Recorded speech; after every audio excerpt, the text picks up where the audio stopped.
அண்ணா பல்கலைக்கழகத்தில் நடந்த சம்பவம் கண்டிக்கத்தக்கது. தமிழக முதலமைச்சர் அதை கண்டித்திருக்கிறார்.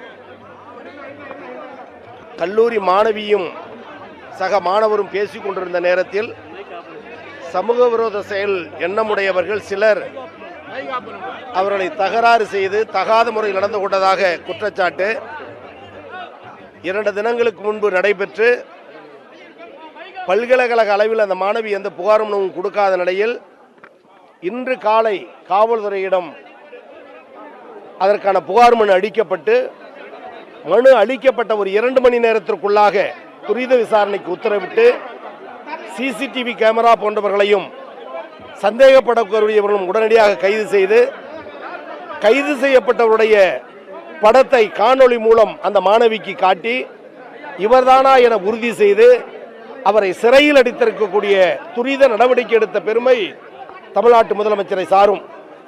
அதற்காக அதை வரவேற்கிறோம் என்ற பொருள் அல்ல. தவறு நடக்கும் போது குற்றச்சாட்டு எழும்பொழுது புகார் மனு பெறப்பட்டவுடன் அதற்கு தக்க நடவடிக்கை மேற்கொள்வதற்கான சாட்சி இது. இன்றைக்கு குற்றவாளிகளை சொல்லுகிற அஇஅதிமுக, அண்ணாமலை போன்றவர்கள் இதே பொள்ளாச்சியில் நடந்த கூட்டு பலாத்கார நிகழ்ச்சிக்கு எஃப்ஐஆர் போட வேண்டும், இன்னார் குற்றவாளி என்று சொன்னபோது கூட பாதிக்கப்பட்ட மக்கள் புகார் மனு கொடுக்கவே தயங்கிய காலம் உண்டு. ஆனால் தன்னந்தனி மாணவியாக புகார் மனு தந்து உரிய நடவடிக்கை எடுத்திருக்கிறோம். நீங்கள் சொல்லுவதை போல சிசிடிவி கண்காணிப்பு கேமரா பொருத்தப்பட்டும் நுழைவாயில் உரிய வாயில் காப்பாளர்கள் போடப்பட்டும் எதிர்காலங்களில் இன்னும் சிறப்பான முறையில் அந்த பல்கலைக்கழக நிர்வாகத்தை பெண்களுக்கு பாதுகாப்பான சூழலை உருவாக்க முதலமைச்சர் சொல்லியிருக்கிறார். அந்த கருத்துருகள் கடமைகள் எல்லாம் தொடர்ந்து செய்வோம் என்பதையும் குற்றச்சாட்டு வந்தவுடன் நடவடிக்கை எடுக்கப்பட்டு தொடர் நடவடிக்கையில் இருக்கிறது என்பதையும் இந்த நேரத்தில் தெரிவித்துக் கொள்கிறேன்.